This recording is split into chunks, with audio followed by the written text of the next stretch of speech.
Man, what a nice day. The sun is shining, the birds are chirping, and Hooters made a video game. It has the worst controls, the ugliest graphics, the cheesiest FMVs.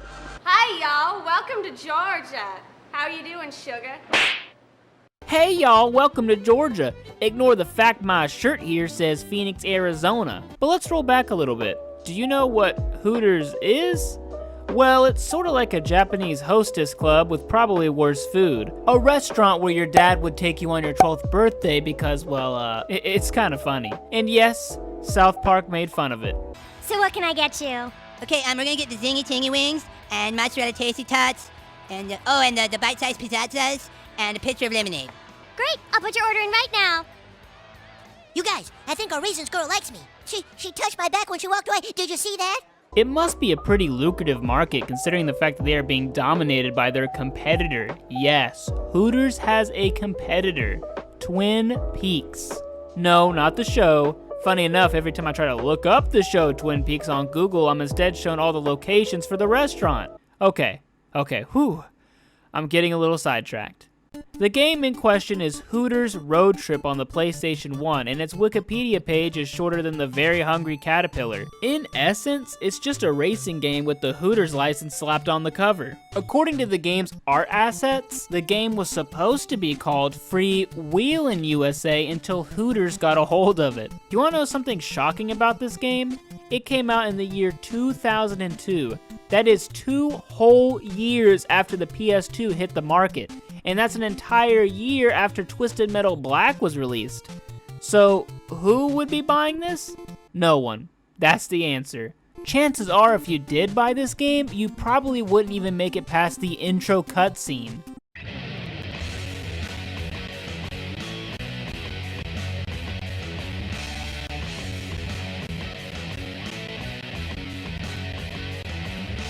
Cringe brought to you by Hooters. On the main menu, you have your pretty generic options like, options. You also have maps, records, music, and race. In here, you get a variety of subset modes: test drive, licensed car, practice, road trip, and custom road trip. Now this game is called Hooters Road Trip, is it not? It's safe to say that this is one of those games where they couldn't obtain the rights to the actual cars in it. So they had to make up some nonsense names. What's this? Well, that's a Mustang. Oh, my bad, guys. It's called a Hawk. How about this? Now that right there is a Lamborghini Diablo. What? No, it's called a Kenya? Is that the company, the model? What, would Lamborghini not give you the rights to their brand? This, is it a 300ZX? With that massive wing slapped on, I don't know. It doesn't matter too much because it's called the Gemini. Why? Your guess is as good as mine. Speaking about the cars, the cover of the game is a straight out lie. 2 out of 3 of these vehicles are not even in the game. Let's go ahead and pick my beloved Kenya. Kenya. And get this, each time you have to load in this game, you have to look at some women in bikinis that look like they just got done doing 100 spray tans.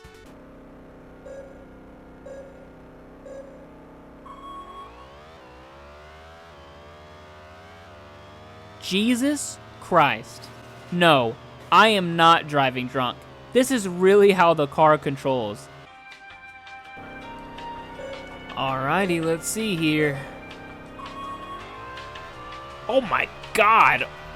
Jeez, what?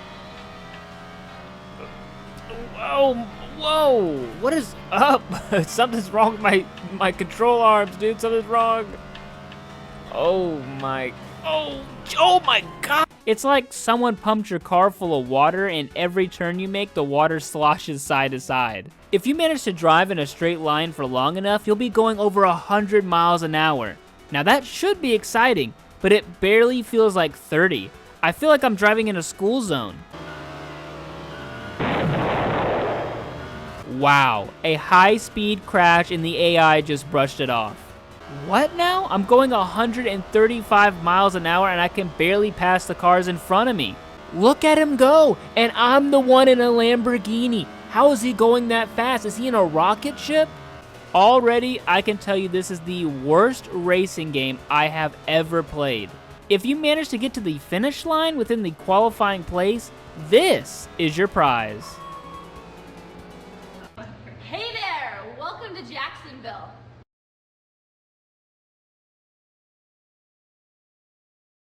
What, was that too short for you? Well, don't worry, there's lots more. Some have too little passion. Welcome to the Lone Star State. In case you didn't notice, everything here is just plain bigger. What is she referring to there?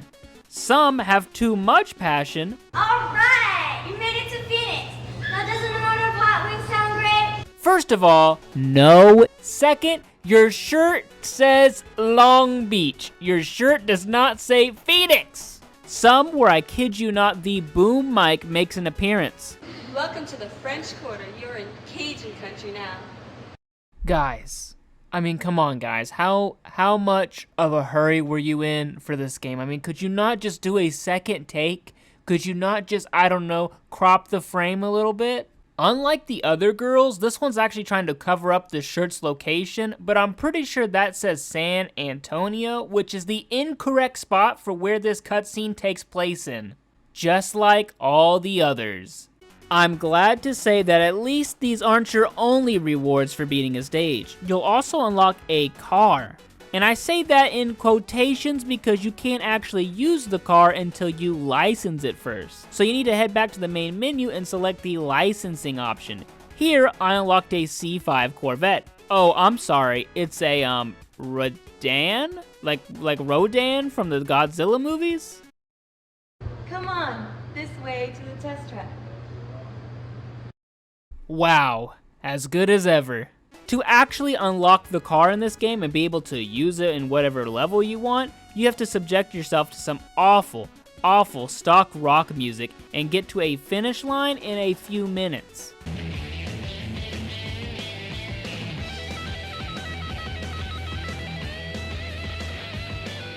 There's no other racers here. No traffic, it's just you and never-ending cones.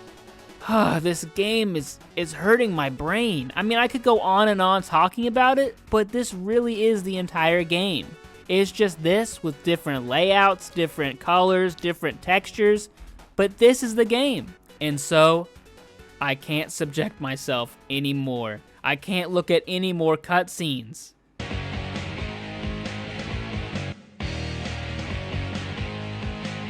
Nice racing, champ.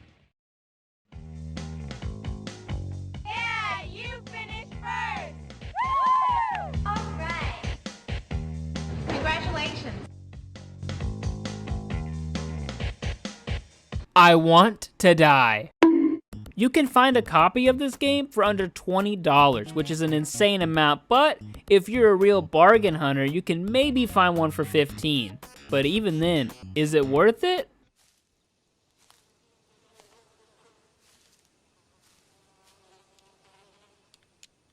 That is one big pile of shit.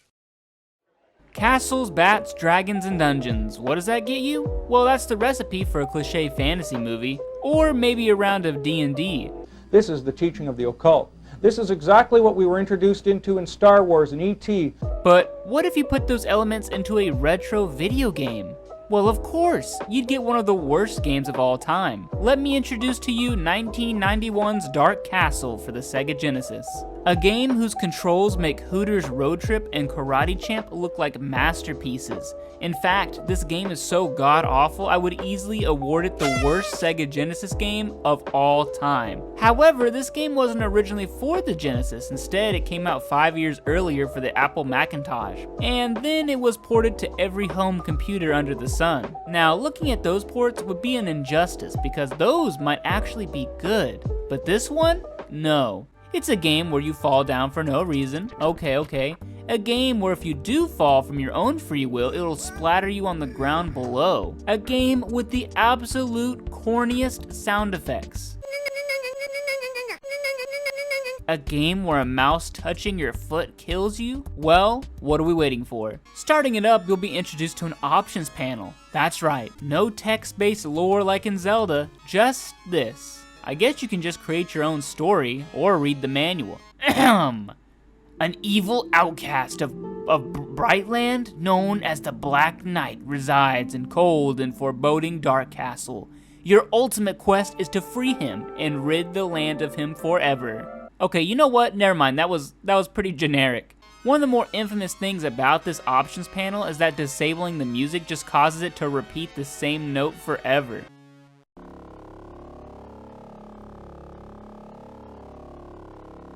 So the only way to actually stop the music is to keep listening to the song until there isn't a note playing. Then and only then will it stop. Okay, so here in front of us we have 4 doors. 2 are question marks. One of them has like guns behind it or maybe a crossbow. One says BK, and the last one is a cross. Obviously there's no way to know what could be lurking behind these doors, so let's just work left to right. Okay, pause. Take a look at this screen. This seems like it's pretty easy, right? You got 2 rats, well there's actually 3 ones hiding up there, and I'm gonna assume you need to avoid them. So you probably need to go down these stairs, get to the rope, head up, and move over to the right. Now that is definitely easy. Okay, go. Oh, we have bats now, and what was that noise? Oh my god, there's so many bats. Look, it's Michael Myers. How do I attack anything? Is there actually an attack button? Jeez, there's so many enemies. Look how many rats there are. How do I pick up these bags? The game is just spamming animals at me. And I'm dead. Yep, that's how anybody's playthrough of this game would go. Let's try that again. Okay, how do I pick up these bags? Hey, you can actually attack, though it's the most backwards way of attacking ever put into a video game. You can't just pick a direction and then press a button. You have to slowly work your arm around like the hands on a clock to throw the most devastating of weapons. A real weapon of mass destruction. A rock. And you start off with 60 of them. Did this guy pour like a whole bag of gravel in his pocket? And I'm dead. Again. Come on, how do I pick up this item? Oh, of course. By pressing the pickup button and then the down button at almost the same time. What's in this bag? More rocks. Who's leaving bags of rocks around a castle? And why is he so happy about it? Yeah. Okay, I just gotta go down these stairs. Come on, go. What? I passed out and then I get shot by a ray gun? Cool. Gotta go fast before the game spams all those animals. Okay, you know that noise? That's your elixir. Basically, it's a free hit. They're like these weird yellow bottles you can collect. But how would a bat or rat kill you is beyond me. Why doesn't the elixir save me from getting shot? Why is it only good on a bat bite? Come on, the rat didn't even touch me. Nor did that bat. Maybe I can just cheat this part and bypass everything by dropping down here. Nope, my guy has paper skin and glass bones. I was born with glass bones and paper skin. Every morning I break my legs, and every afternoon I break my arms. Okay, you know what? Screw this level. It's not like I have to do this one first anyways, but why did they make the first area so difficult? Okay, let's try this second one. Seems like the same setup as the first one. You gotta get to the ropes, work up, and go to the right. What was that? So we got some Space Invader thing happening with the birds here, and we got some weird blue people coming down out of this hole. Fall down, obviously, and dizzy. Guys, shut up! What are you even saying? Nya nya nya nya? Mama? What even are those things? A blue ball with hands for antlers and one giant eyeball? This is unreal. Did not one person say, hey guys, this is a pretty annoying sound effect. Maybe we shouldn't put it in there.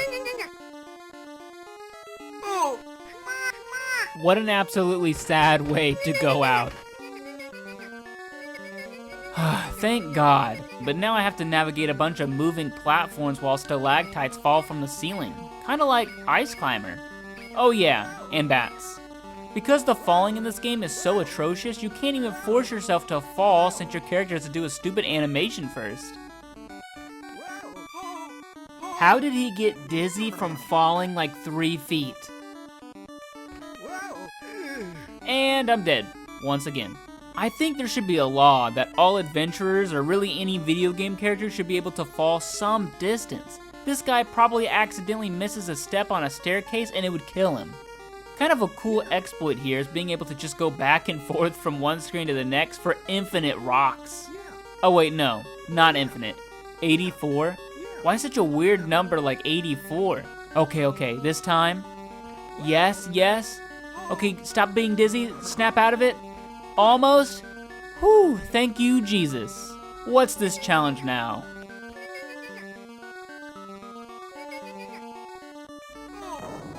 Wow, smushed by a boulder. This game's like Dragon's Lair where every screen some stupid thing happens. Oh my god, not only are you being killed by this one never-ending rock, but you have to listen to one of these annoying blue guys. Can you say anything besides Nanya? Alright, made it through, and now I'm at the bottom of the screen? How does that work? Okay, made it. Alright, we got a floating eye that turns you into ash, a wizard who's camping up at the top, a broom. What a dangerous enemy, right? Out of anything they could have programmed in this game, they made a broom. Where was that creativity with the blue guys? Just when I thought they were the most annoying sound effect, listen to this.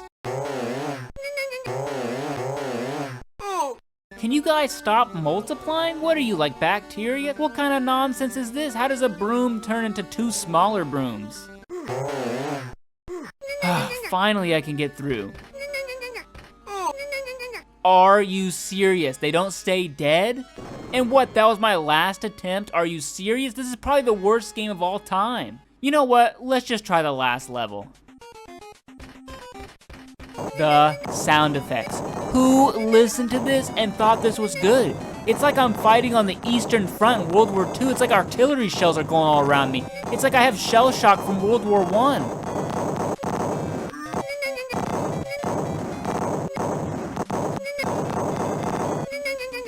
Okay, I made it through there. More Space Invader birds. You got Pete's dragon over here. These birds are bloodthirsty. Okay, maybe I need to take it a little bit slow. Maybe I'm getting a little too hyped up. I just need to slowly kill them. Nope, they return instantly. Nice. Alrighty, so I'm at the top, and this time that's not a door. Can I beat the dragon to death with some rocks? Oh wait, hey, I can use this bathtub and waterboard him. Is he dead? He doesn't look dead. He just kind of looks disgusted. He looks kind of like disappointed. Of course, this is the path you're supposed to take, the one in front of the dragon. Okay, so here we are in a room full of ropes. My guy can't seem to grab onto one to save his life. And down we go. Where am I now, a BDSM dungeon? You got some clones over here getting whipped. I like to save them, but the only weapon here is this mace. I thought you could grab it. I mean, it acts like you can grab it, but it seems unobtainable. Yeah. All right, I guess I'll just stone him to death. And he's impervious to rocks. Got it. And I'm dead. Well, sorry guys, there's nothing I can do for you. Give me the mace, please. It's an actual weapon. I'm tired of using rocks. What is even the goal in here? I mean, there's a couple keys, but I can't get past this guy to get to them. Oh great, now I'm out of rocks and there's none of those gravel bags in here. Seems like I'm officially stuck now. Well, time to restart and go back to the main menu. Okay, you know this BK door right here? It's the boss room. You know, the Black Knight from the lore? You know, the thing that doesn't show up anywhere else in the game? The basic idea of Dark Castle is to complete these other areas, pimp yourself out with some loot, and then you can go fight the final boss. However, you don't need to go to those other rooms. So we'll just cheat, we'll do the very end, we'll call it good. Great, more ropes. God, can my guy do anything? Can he grab onto a rope? Why is he such a useless character?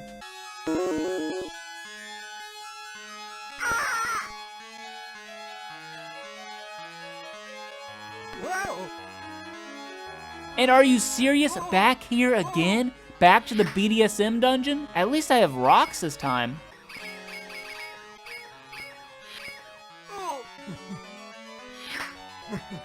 There's no exit. There's no escape from this room. Please, for the love of God, man. That's it, I can't take this game anymore. This game is horrible. What is there to say? I mean, this game could be free and it wouldn't be worth it. The developers could offer you large amounts of cash, and even then, I wouldn't accept it. So all I gotta say is, Oh my god, it's awful! it's the 1980s. The Cold War is getting a little hot. There's a rampant drug problem, and Michael Jackson is on the loose. But there's a way bigger issue at hand. You see, there's no gamer girls. In steps Fukio Mitsuji. I think that's how his name goes. 2 semesters of Japanese class has gone to waste. Anyways, he's from the game company Taito, and he knows a solution to this problem. He's going to make games for couples. Issue solved, right? Not only does he tap into the female player market, but he gets the added male players as well. Problem is, well, he needs to figure out what girls would like in a video game. He ended up with stacks of papers and many ideas. The answer? Well, it was bubbles. Yeah, girls like bubbles, right? Or something? Oh, and dinosaurs. Yeah, I can't explain that one. And so came the arcade game Bubble Bobble. Released in 1986, it was popular. So popular that it was ported to numerous consoles, including the NES in 1988. Now, it goes without saying that the port was also a hit with Western audiences, even getting an NES sequel called Bubble Bobble Part 2? But wait a sec, before that came out, there was Rainbow Islands, the story of Bubble Bobble 2. That, I guess, was the true sequel? No, that can't be, because there's also a Bubble Bobble 2 for the Sega Saturn. There's also a million spin-offs like Puzzle Bobble and Revolution this and Evolution that. Man, talk about screwed continuity. Well, let's just talk about the NES game. This is the version I've played the most. It follows 2 dudes named Bub and Bob. Very Japanese sounding, right? More like your uncles from Alabama. Or no, I've seen Bubblin' and Bobblin', now that's pretty cool. Anyways, their girlfriends have wandered into a cave known as the Cave of Monsters. Man, how dumb can you be? Well, it's the job of the duo to rescue them, but they've been transformed into dragons that shoot bubbles. Yeah, it's weird, but it's from Japan, so I mean. As a kid, this was like the only video game I could ever get my mom to play, and my grandma. I guess Mitsuji really knew what he was doing. While editing this, I checked the long play of this game, and look at the top comment.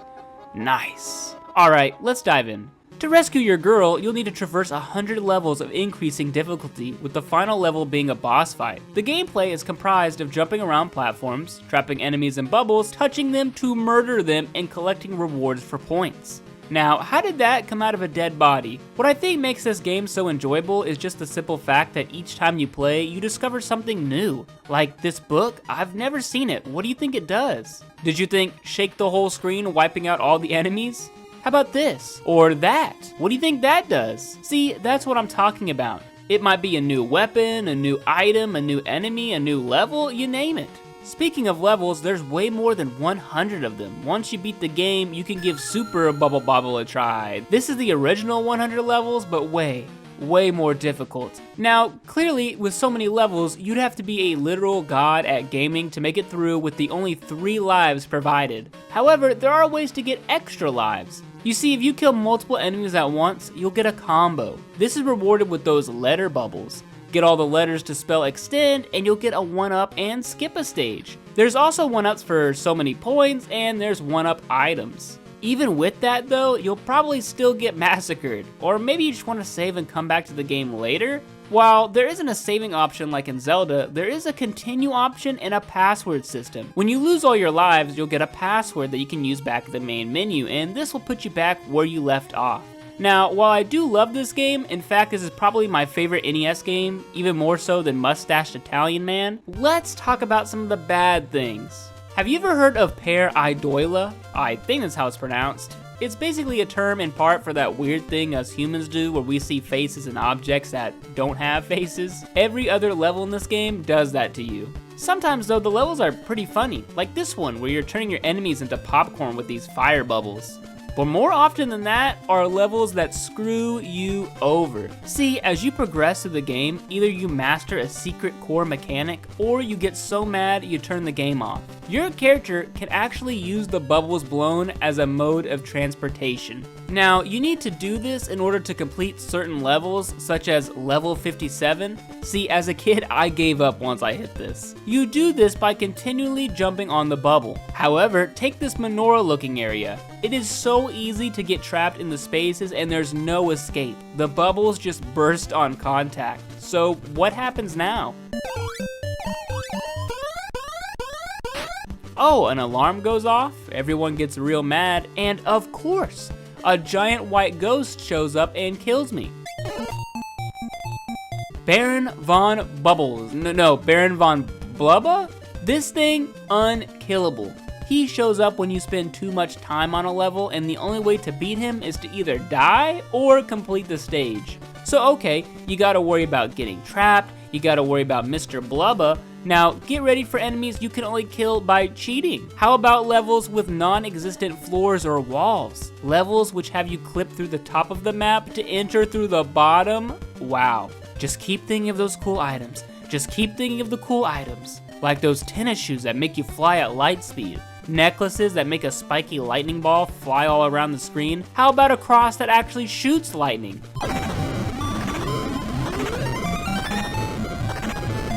A tiara that summons apples from the heavens, and best of all, the umbrella. This bad boy sends you past multiple levels. You know, these aren't even your main attack. It's supposed to be bubbles. Sometimes levels have their own bubbles. You've seen the fire one, then there's the lightning one, then there's the water ones. They send you crashing into monsters so hard they turn into crystals. Yeah, but here's the absolute worst thing about this game. Spoiler alert. Let's say you got no social life like me and you get to level 99. You're almost done. But hold up, you see that thing right there?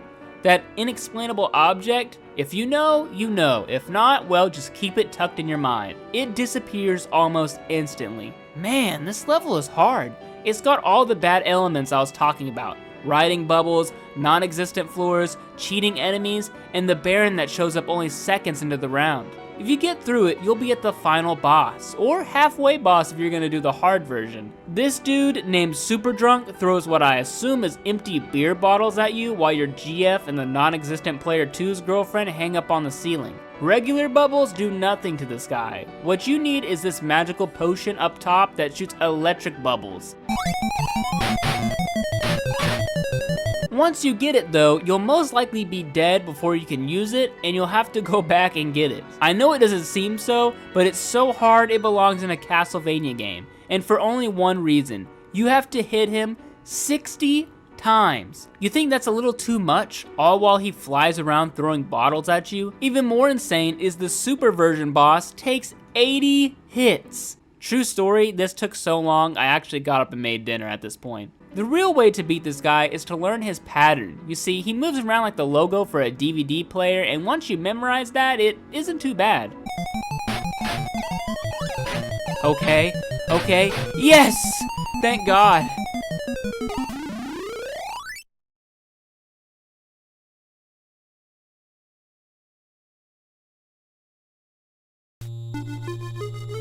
Wait, what? Bad end? This is not a true ending? Take the magical crystal ball and you will find the door to Secret Road? Yeah, this is one of the most famous troll moments in all of retro gaming. You remember that weird item on level 99 I was talking about? That's what it's referring to. It looks like any other object in this game, but it turns out it is the most important. Some people despise this game, especially for its ending blunder, but I'd still recommend it. I mean, it's a pretty cheap NES buy, and it will give you a lot of content. Hey, that's pretty good.